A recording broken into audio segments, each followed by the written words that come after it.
lalu diberikan kemudahan atas segala urusan kita, baik urusan dunia maupun urusan akhirat. Allah jadikan keluarga kita keluarga yang bahagia, keluarga yang penuh dengan keberkahan dan karunia. Allah jadikan keluarga yang sakinah, amin. Bapak Ibu hadirin hadirat, kita hari ini sudah masuk bulan Sya'ban atau bulan Ramadan, dan sekarang ini sudah tanggal 17 bulan Sya'ban atau bulan Ramadan.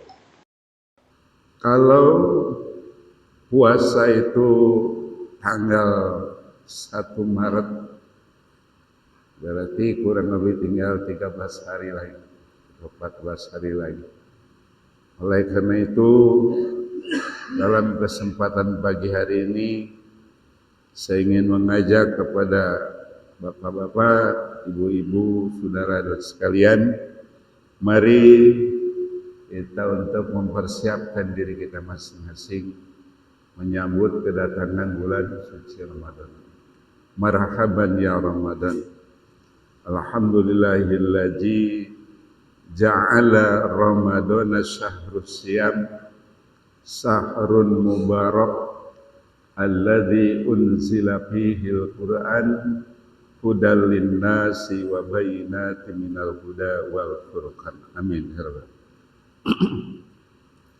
Bapak Ibu, dalam menyambut kedatangan bulan suci Ramadan ini, yang pertama kita bersyukur kepada Allah bahwa kita masih diberikan kesempatan.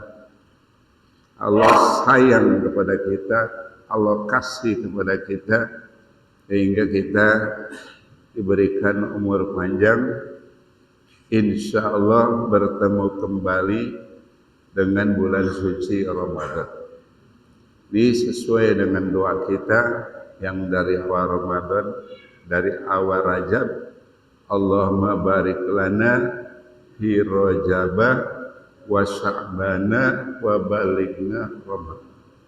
Ya Allah, berikanlah kami keberkahan di bulan Rajab, juga bulan Sya'ban atau bulan doa, dan semoga kami bisa berjumpa dengan bulan suci Ramadan. Bapak Ibu yang saya hormati, nikmat umur panjang adalah satu anugerah daripada Allah SWT, ya, yang perlu betul-betul kita syukuri pada Allah SWT, karena tentu saja kalau kita perhatikan, ya, tetangga kita, jamaah kita, teman kita yang ya tiba bulan suci Ramadan mereka tidak bisa beribadah, artinya sudah meninggal dunia. Oleh karena itu, mudah-mudahan bulan suci Ramadan ini dijadikan bekal oleh kita untuk betul-betul niat karena Allah untuk beribadah kepada Allah Subhanahu wa Ta'ala. Yang kedua, bukakanlah pintu hati kita merasa senang dengan datangnya bulan suci Ramadan. Jangan sebaliknya, wah besok bulan Ramadan, gak ngerokok lah pagi-pagi, gak makan nasi uduk lah pagi-pagi. Jadi romannya kesel, jangan. Jadi harus bahagia. Karena kata Rasulullah dalam sebuah hadis, man farriha biduhuli Ramadana harramallahu jasadahu 'alan nar. Siapa orang yang bergembira, yang merasa senang, merasa bahagia dengan datangnya bulan suci Ramadan, maka Allah haramkan jasadnya untuk disentuh api neraka. Ya, itu satu keistimewaan bulan suci Ramadan. Oleh karena itu, dalam kesempatan taklim kita pada hari ini. Yang pertama, saya mohon maaf lahir dan batin. Ya, mungkin saya ada salah-salah kata, ada perbuatan dan tingkah laku saya yang kurang berkenan. Saya mohon dibukakan pintu maaf yang seluas-luasnya, baik kepada bapak-bapak, ibu-ibu, khususnya yang hadir setiap kali. Hingga mudah-mudahan kita bisa membersihkan pikiran kita, hati kita, sehingga kita bisa beribadah dengan sebaik-baiknya, sehingga puasa kita dan ibadah yang lainnya diterima oleh Allah SWT. Amin ya rabbal alamin. Baik, selanjutnya saya ingin menyampaikan bahwa dalam kalender Islam, ya, dalam tahun Hijriah yang 12 bulan itu, bulan Ramadan mendapat gelar Sayyidus Suhur. Apa namanya? Sayyidus Suhur artinya pemimpinnya bulan, rajanya bulan. Dalam kalender Islam, dalam tahun Hijriah, Ramadan mendapatkan gelar Sayyidus Suhur, pemimpinnya bulan. Lalu pertanyaannya, emang kenapa sebegitu istimewanya bulan Ramadan? Ya. Bulan Ramadan memiliki keistimewaan yang tidak terdapat di bulan-bulan yang lain kecuali bulan suci Ramadan. Apa keistimewaannya? Yang pertama adalah diturunkannya kitab suci Al-Quran di bulan Ramadan. Hal ini sudah dijelaskan oleh Allah Subhanahu wa taala dalam surat Al-Baqarah. Kata Allah Subhanahu wa taala, Bismillahirrahmanirrahim, Syahrul Ramadan alladzi unzila fihil Qur'an hudal linnasi wa bayyinatin minal huda wal furqan.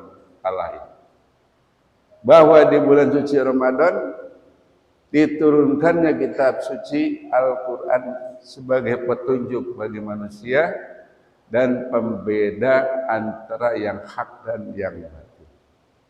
Oleh karena itu, Bapak Ibu hadirin yang saya hormati, alangkah indahnya di bulan suci Ramadan ini salah satu kegiatan kita untuk banyak membaca Al-Quran atau tadarus Al-Quran. Ya, silahkan mau di musola kita di sini habis taraweh, ya. Jadi artinya yang istiqomah atau ibu-ibu di rumah, pokoknya disesuaikan dengan kita punya waktu. Dari mulai sekarang siapkan, yang belum punya Al-Quran beli. Sangat istimewa lagi kalau punya Al-Quran yang ada terjemahan, atau istimewa lagi yang ada tafsirannya. Ada, saya di rumah harusnya punya beberapa model Al-Quran yang ada tafsiran per kata. Tafsiran itu al-idah artinya penjelas. Nanti ada asbabun nuzul, ya, sebab-sebab turunnya ayat ini begitu, ya, dijelaskan kepada. Itu akan menjadi terapi kesehatan mental kita, jiwa kita. Karena salah satu obat menurut para ulama ahli tasawuf mengatakan bahwa membaca Quran merupakan adalah obat bagi hati yang penuh dengan kegalauan, hati yang penuh dengan resah dan gelisah. Obatnya salah satunya tilawatil Quran bitadabburil ma'na, membaca Al-Quran dan direnungkanlah artinya, ya, dipahami Oh, direnungkan dibaca begini. Ya. Itu akan menjadi obat bagi hati yang penuh gelisah, hati yang penuh kacau balau. Saya tahdus bin ni'mah, ya, walaupun tidak banyak dalam keseharian, saya menyediakan waktu untuk baca Quran. Dan tidak jarang, walaupun berkali-kali itu baca Al-Quran, padahal ayatnya itu aja, begitu kita baca dengan penuh perhatian, ya, punya wudhu gitu, kemudian kita buka hati kita, menjadi satu obat, menjadi satu inspirasi. Oh, begini.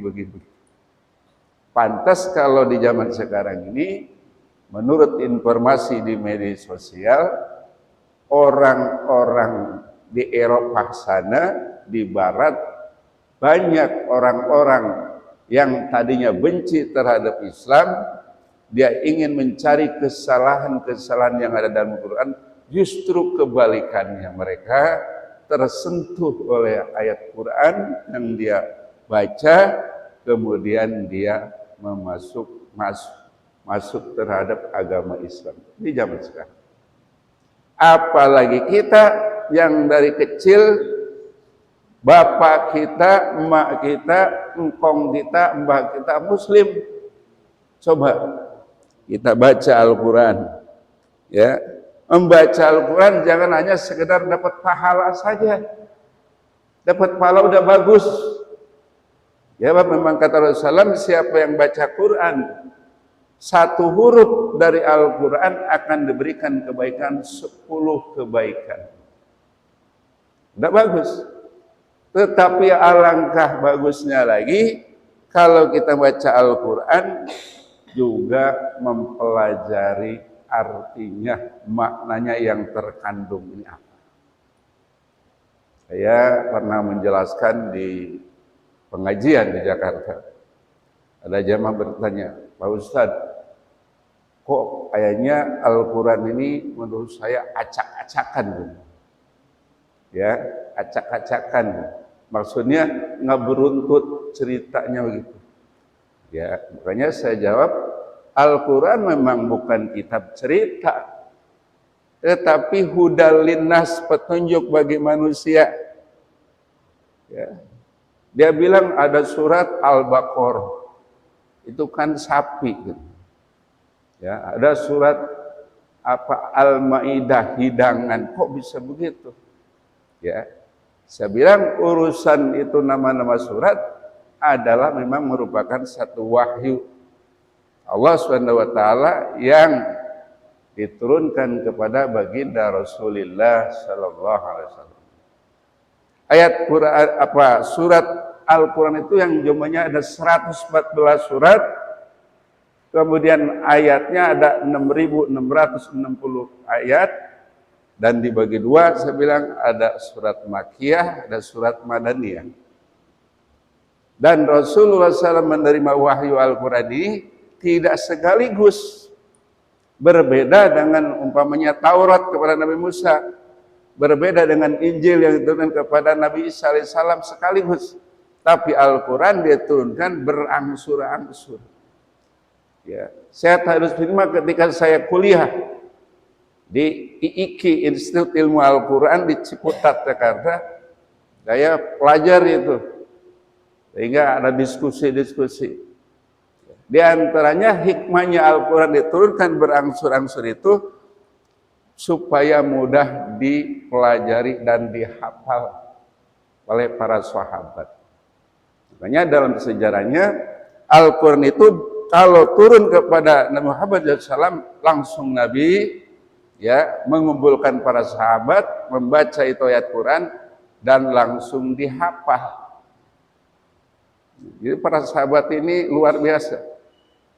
Memang orang-orang zaman dulu soal menghafal pelajaran namanya Quran cepat hafal.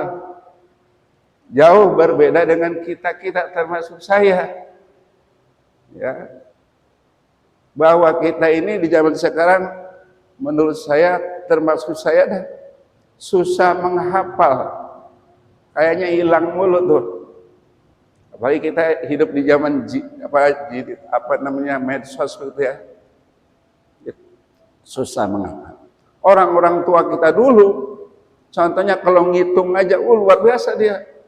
Saya untuk menghitung harus pakai kalkulator.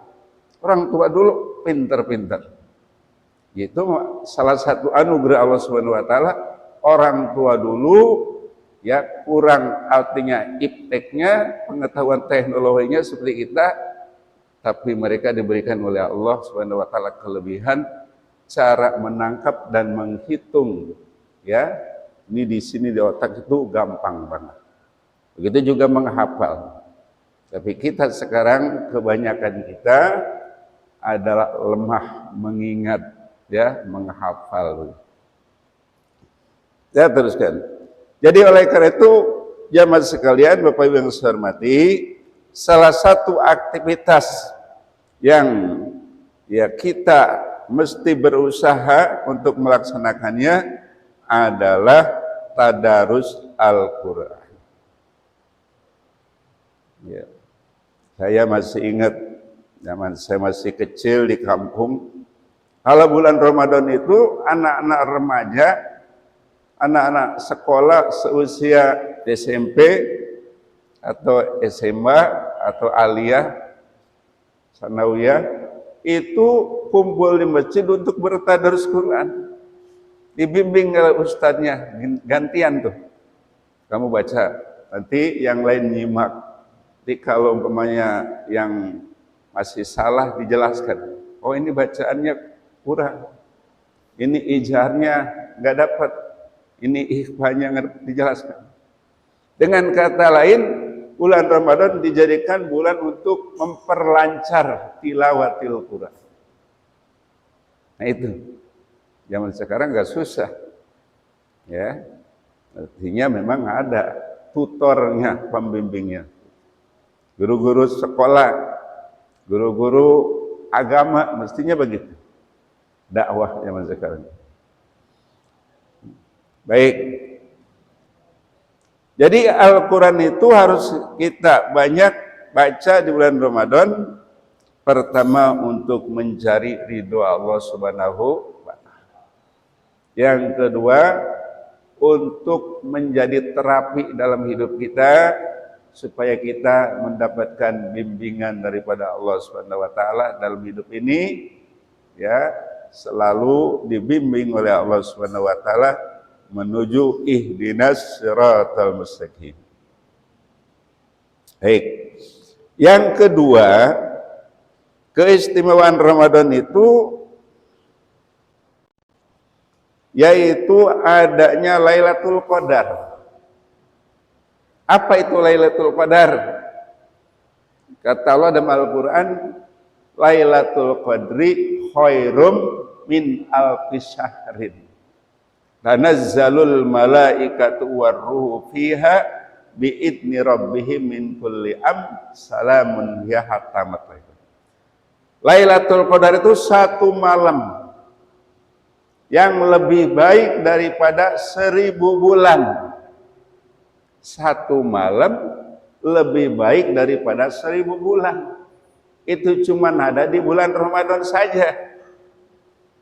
Jadi artinya siapa orang yang dapat Lailatul Qadar satu malam itu lebih baik daripada 1000 bulan atau sama dengan 83 tahun. Subhanallah. Ini yang harus kita perhatikan. Jadi satu malam kalau kita beribadah di malam itu, kita baca Quran pada malam itu, kita sholat tarawih malam itu, dan ibadah-ibadah yang lain, ya, nilainya lebih baik daripada 1000 bulan atau 83 tahun. Coba siapa yang tidak tertarik? Ya. Oleh karenanya Bapak Ibu sekalian, itu harus kita perhatikan. Ya. Saya ditanya, Pak Ustadz, untuk mendapatkan Lailatul Qadar itu bagaimana? Ya, memang para ulama ikhtilaf, berbeda pendapat. Ada yang mengatakan bahwa Lailatul Qadar itu cuma satu kali turunnya dulu.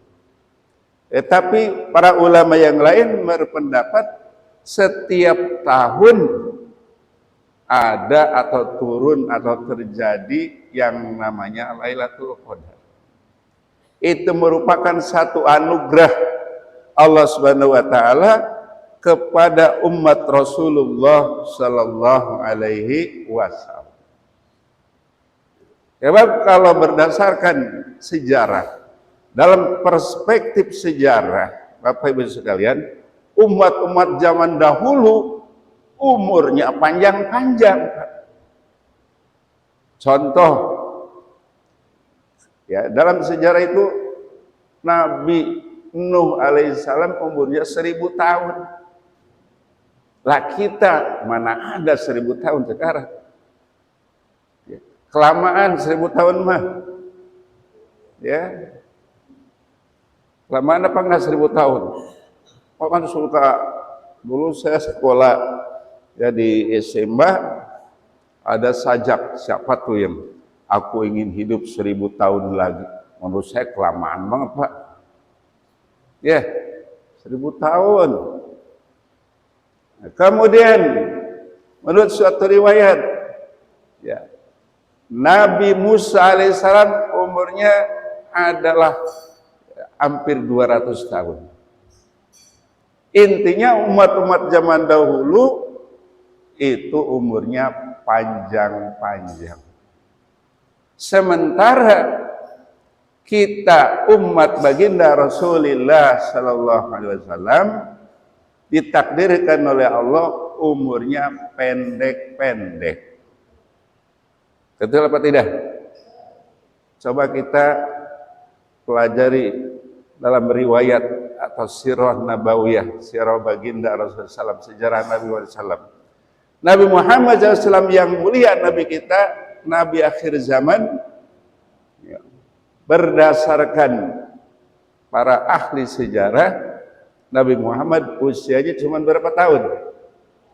63. Jadi Nabi Muhammad usianya cuma 63. Ada keterangan umatnya juga enggak jauh dari situ. Nah sekarang kita tinggal ngitung aja. Umur kita sekarang berapa tahun? Ya. Kalau ada orang lebih daripada 63 tahun, itu berarti anugerah bonus dari Allah Subhanahu wa taala, makanya harus lebih banyak bersyukur. Ibu-ibu ada yang di sini sudah 80 tahun? Ya ada Bunda ya? Iya. Ya, jadi intinya umat akhir zaman seperti kita ini umurnya pendek-pendek. Kayak aja baru 16 tahun. Ya, Bu, umur saya baru 16 tahun. Kebalik kali ya. Jadi dengan Lailatul Qadar ini seolah-olah Allah mengatakan, wahai umat akhir zaman, wahai umat Rasulullah SAW, memang umurmu pendek-pendek, tapi aku berikan fasilitas yang tidak ada aku berikan atau tidak aku berikan pada umat-umat sebelum kamu, yaitu adanya Lailatul Qadar. Bukan ya, Lailatul Qadar. Bapak Ibu yang saya hormati, menurut Hujjatul Islam Imam Ghazali, ini mati. Menurut Hujjatul Islam Imam Ghazali, beliau mengatakan Lailatul Qadar itu terjadinya 10 akhir Ramadan. 10 akhir Ramadan, malam-malam ganjil. Nah, itu ada catatan begitu. 10 akhir bulan Ramadan, malam-malam ganjil, berarti tanggal berapa? 10 akhir Ramadan, malam ganjil, berarti 21. 23, 25, 27, 29. Ya, kalau saya lihat di almanak sekarang itu puasa cuman 29 hari. Ya.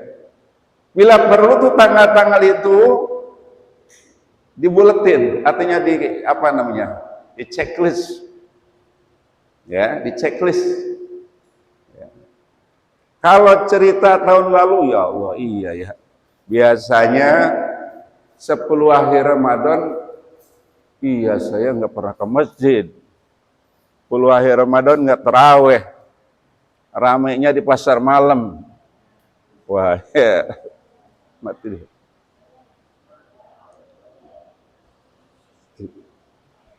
Itu aja deh. Tapi baik, ya ini nggak stabil. Bapak Ibu sekalian, kita coba mulai tahun ini paradigma kita, ya, aktivitas kita rubah. Coba kita evaluasi. Iya, ya, saya kalau yang udah sih biasanya kalau udah 10 hari Ramadan memang konsentrasi udah berubah, udah buyar. Yang punya kampung mikirin pulang kampung, betul? Ya, yang perantau mikirin pulang kampung. Ibu-ibu sibuk bikin kue, ya. Bapak juga menghias rumahnya dicat baru, ya. Kemudian pokoknya menghias rumah. Ada sebagian begitu. Sehingga supaya nanti bulan apa Syawal atau Idul Fitri kelihatan wah. Sehingga boleh jadi dari mulai Ramadan dia sudah ngitung. Pokoknya nanti Lebaran Idul Fitri harus serba baru. Ya. Bajunya baru, sarungnya baru, sepatu atau sendalnya baru, rumah dicat baru, biar kelihatannya wah. Ya. Saya tidak menyalahkan kalau Anda berpikir begitu, silakan saja. Tetapi permasalahannya ya, jangan sampai seperti punya cerita tetangga. Baju baru, sepatu baru, semua serba baru. Dia bilang, aduh Ustaz, saya tahun ini enggak zakat fitrah. Emang apa? Duitnya habis tuh Ustaz. Lah itu sih. Jadi Bapak Ibu sekalian, yang biasa punya gaji, ya, kemudian tiba bulan Ramadan harus dialokasikan, dipikirin dulu bayar zakat fitrah. Kita punya keluarga nih, anak, istri, suami berapa orang. Bayar fitrah dulu bun. Pak, jangan beli baju dulu, baju baru, sepatu baru. Akhirnya duitnya habis. Bayar zakat fitrah kagak. Jangan kayak begitu. Jadi mesti dipikirin dulu untuk bayar zakat fitrah. Kenapa? Karena ada satu keterangan Bapak sekalian, kalau kita puasa sementara kita itu tidak bayar zakat fitrah, padahal kita duitnya punya, akhirnya keburu habis, itu puasa kita belum sempurna, bahkan dalam keterangan lain, ya belum diterima oleh Allah Subhanahu Wa Taala. Karena puasa zakat fitrah itu sebagai penyempurna ibadah puasa. Kira-kira bisa dipahami. Jadi jangan seperti itu ya. Jadi artinya bayar zakat fitrah harus diutamakan.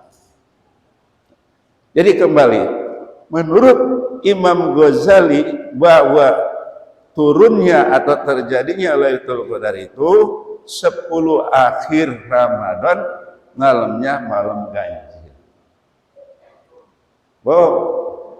Pak, jangan begini juga. wah kalau sekarang udah dapat bocoran dari Pak Ustad, kasih almanak, oh tanggal 21 dibuletin, tanggal 23 dibuletin. Ya. Jadi yang ganjil dia perhatikan, tanggal 20 dia terawih, tanggal 21 dia terawih, 22 kagak. Nanti muncul lagi tanggal 23, 24 kagak. Ditanya, bu, kok semalam nggak taruh? Lah, itu kan nggak tanggal ganjil, nggak ada itu namanya Lailatul Qadar. Begitu juga Bapak, kok malam nggak kelihatan Pak? Itu Pak, kan malam tadi bukan malam ganjil, tanggal 22, saya nanti tanggal 25 dah. Jangan begitu kali, ya. Jadi yang dapat Lailatul Qadar itu dari tanggal 1 Ramadan sampai akhir. Kalau ilmunya ilmu ngincer kayak tadi 21 ke masjid, ke musola 23 ke musola 24 kagak. Ya begitu mah kemungkinannya Lailatul Qadar nggak bakalan dapat, yang dapat Lailatul Qadar. Ya. Jadi yang bakal dapat Lailatul Qadar itu dari tanggal 1 sampai akhir Ramadan penuh. Insya Allah.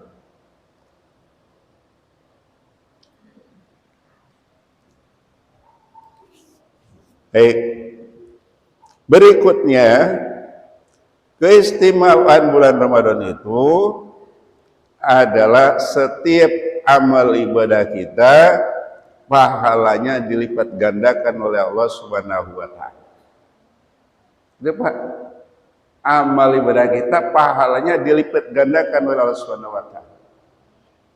Ya, yang paling sederhana, aduh ya Allah, karena jam 3 udah bangun, ibu masak, habis subuh tidur. Ya, umpama tidurnya ibu, tidurnya bapak itu dinilai ibadah. Itulah keistimewaan bulan Ramadan. Tetapi jangan berpikir begini, ya tidurnya aja ibadah. Akhirnya dari subuh tidur, bangun zuhur. Habis sholat zuhur tidur lagi, bangun asar. Habis asar tidur lagi sampai maghrib. Ya itu mah kebanyakan tidurnya. Ya, jadi jangan mentang-mentang tidurnya ibadah, akhirnya tidur mulu, ya repot lah urusan. Ya, tentu saja setiap kita punya aktivitas masing-masing, ya, jangan sampai aktivitas kita terbengkalai. Guru ya ke sekolah, tapi alhamdulillah, ya, untuk guru seperti guru di sekolah negeri, ya, atau di swasta juga sama. Menurut informasi sekarang ini, sebelum puasa sekolah libur 1 minggu, belum puasa. Nanti menjelang Idul Fitri sebelumnya libur lagi. Insya Allah kalau begitu nggak keteter, ya, insya Allah.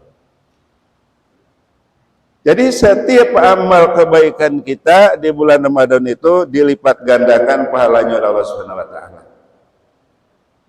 Makanya ada satu keterangan kata Rasulullah, "Lau ta'lamu ummati ma fi Ramadan la tamannau an takuna sanatu kulluha Ramadan." Hadis. Artinya kata Rasulullah, seandainya umatku mengetahui tentang keistimewaan Ramadan, niscaya ia berharap yang 12 bulan itu dijadikan bulan Ramadan. Kalau mengetahui keistimewaan Ramadan, masalahnya kita nggak tahu, sehingga santai-santai aja. Nah ini jemaah sekalian. Oleh karena itu kita berdoa kepada Allah Subhanahu wa taala. Yang pertama, ya, kita mohon kepada Allah, ya Allah, semoga Engkau memberikan kepada kami, kepada saya kesehatan, ya lahir dan batin ya Allah, sehingga saya bisa beribadah dengan baik di bulan Ramadan. Yang kedua, Bapak Ibu sekalian, jadikanlah Ramadan yang akan datang ini seolah-olah, seakan-akan dalam hidup kita Ramadan yang terakhir.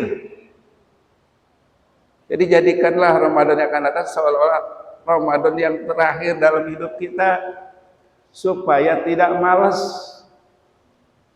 Kenapa? Karena kita ini termasuk saya tidak ada jaminan, betul apa tidak, bahwa kita akan berjumpa lagi dengan Ramadan tahun yang akan datang. Kita nggak tahu. Oleh karena itu, jadikanlah sekali lagi Ramadan yang akan datang ini seolah-olah Ramadan yang terakhir. Kalau Ramadan yang terakhir dalam hidup kita, tentu saja kita akan semangat dalam beribadah kepada Allah Subhanahu wa taala. Baik, Ibu sekalian, sampai di sini adakah yang mau tanya? Silakan. Silakan, saya buka pertanyaan.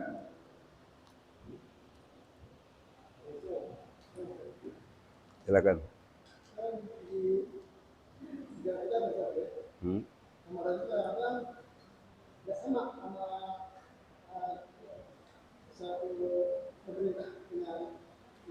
Iya.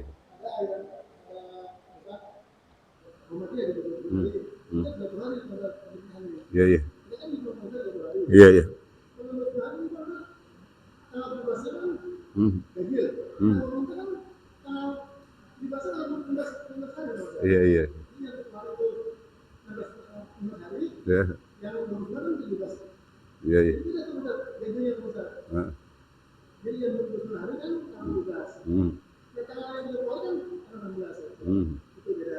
Iya.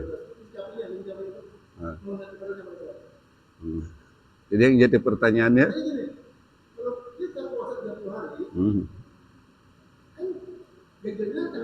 iya. Iya. Iya. Iya. Iya. Iya. Iya. Iya. Iya. Iya. Nah, silakan.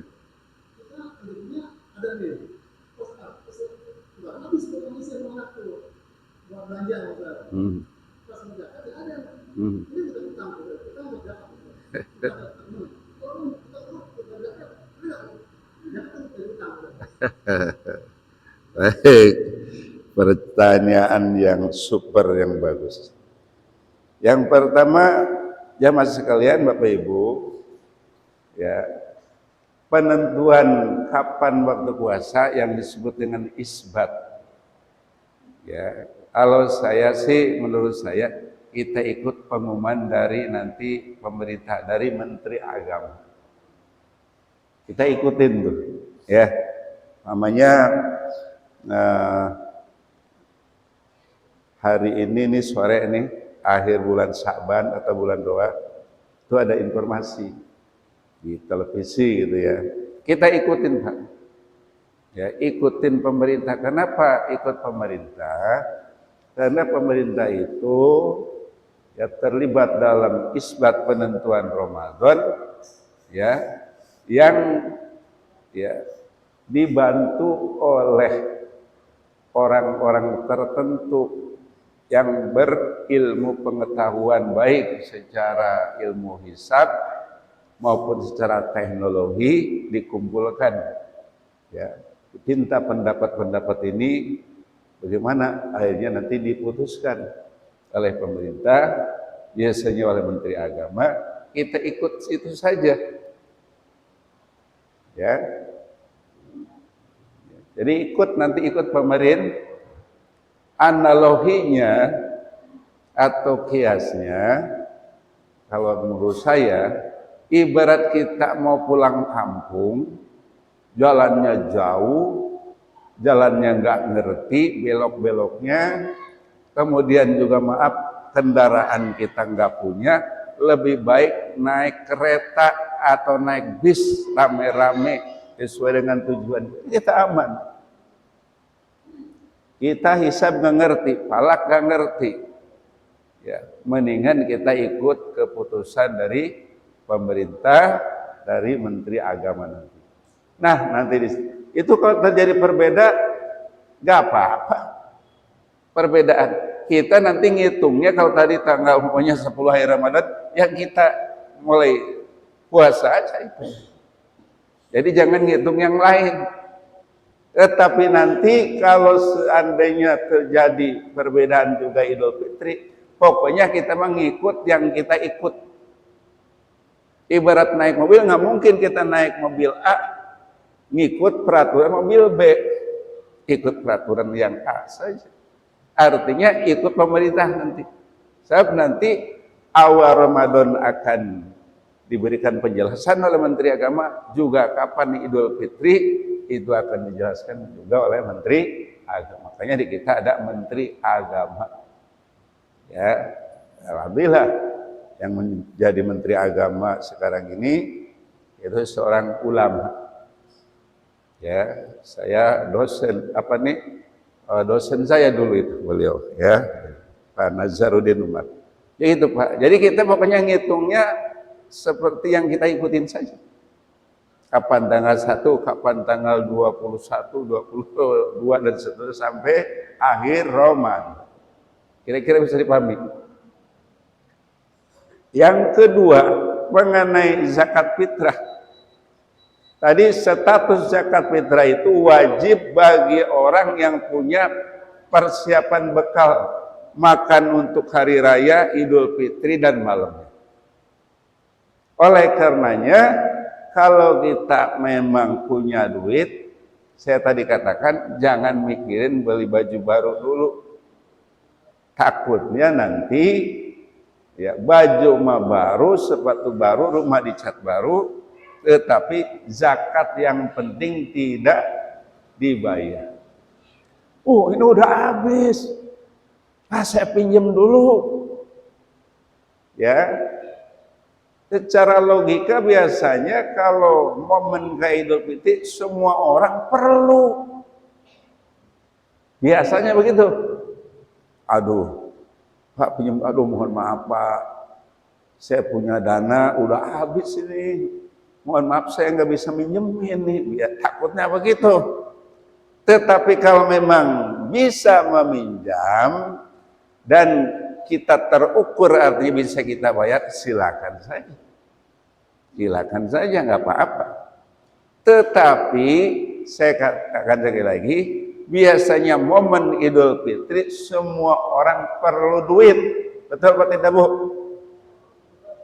Makanya alhamdulillah kalau PNS atau ASN ada istilah gaji ke-13. Gaji ke-13 itu ya tujuannya untuk kalau para pegawai negeri duitnya habis, ada gaji itu tambahan. Begitu. Ya mungkin juga yang karyawan dan seterusnya mungkin ada THR istilahnya. Ya, begitu. Tunjangan hari raya mungkin.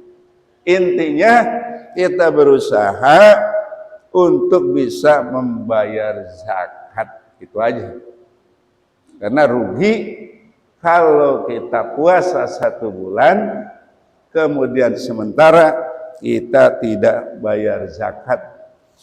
Ya, padahal duitnya banyak tadi, keburu habis. Baju mah baru, segala baru, tetapi zakat tidak dibayar.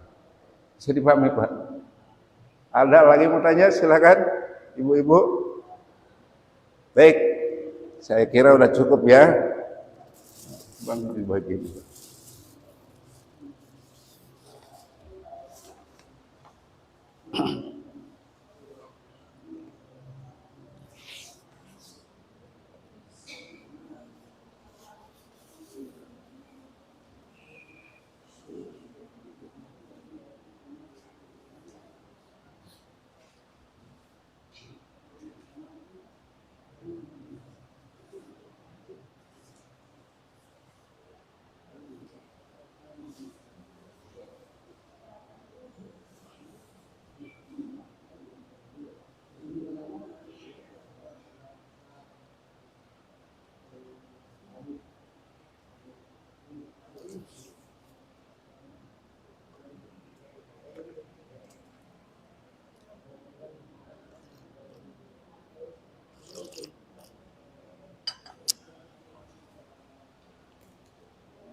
Ya, bagus sekali.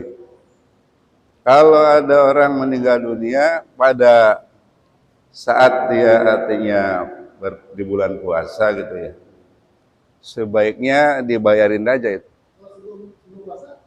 Ya, belum, kan belum masuk. Tapi kalau dia sedang melaksanakan ibadah puasa meninggal, sebaiknya dibayarin. Iya. Karena kewajiban bayar zakat fitrah itu jemaah sekalian, ya, hilaf para ulama, beda pendapat ulama. Ada yang menjelaskan kewajiban zakat fitrah itu sejak tanggal 1. Makanya orang-orang tertentu yang punya keluarganya banyak dicicil dia. Bayar 2 dulu, nanti gitu, udah seminggu dibayar. Intinya sehingga tadi terbayar. Jadi dari mulai tanggal 1 Ramadan. Walaupun memang istimewanya ada keterangan nanti di akhir bulan Ramadan. Tapi kita perlu berpikir juga kalau nanti duitnya kehabisan. Nah, daripada kehabisan lebih baik dari awal. Udah bisa. Iya. Sampai akhir Ramadan, sebelum besoknya Idul Fitri, malam masih bisa. Ya, begitu. Baik Bapak sekalian, mari kita di akhir pertemuan kita hari ini, mari kita untuk bertawasul kepada baginda Rasulullah sallallahu alaihi wasallam, membaca sholawat sahdatul wujud. Silakan dibaca di bawah. Mudah-mudahan dengan membaca sholawat sahdatul wujud ini, yang pertama segala hajat kita, segala cita-cita kita diberikan kemudahan dan dikabulkan oleh Allah Subhanahu wa taala. Ya. Kemudian alangkah lebih baiknya lagi kalau kita baca setiap habis sholat, kita baca minimal 3 kali setiap selesai dalam sholat, ya. Apalagi kita bisa baca 100 kali atau ya 100 kali habis sholat maghrib dan sholat subuh. Silakan minimal 3 kali. Mari kita baca. Nih, baik, kita mulai. As-salatu wassalamu alaika ya sayyidi ya Muhammadur Rasulullah. As-salatu wassalamu alaika ya sayyidi ya Ahmadu Habibullah. As-salatu wassalamu alaika ya sayyidi ya asrafa khalqillah.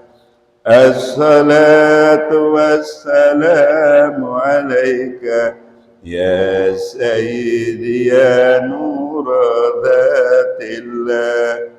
As-salatu wassalamu alaika ya sayyidi ya awwal khalqillah wa khatam rasulillah sallallahu alaihi wasallam.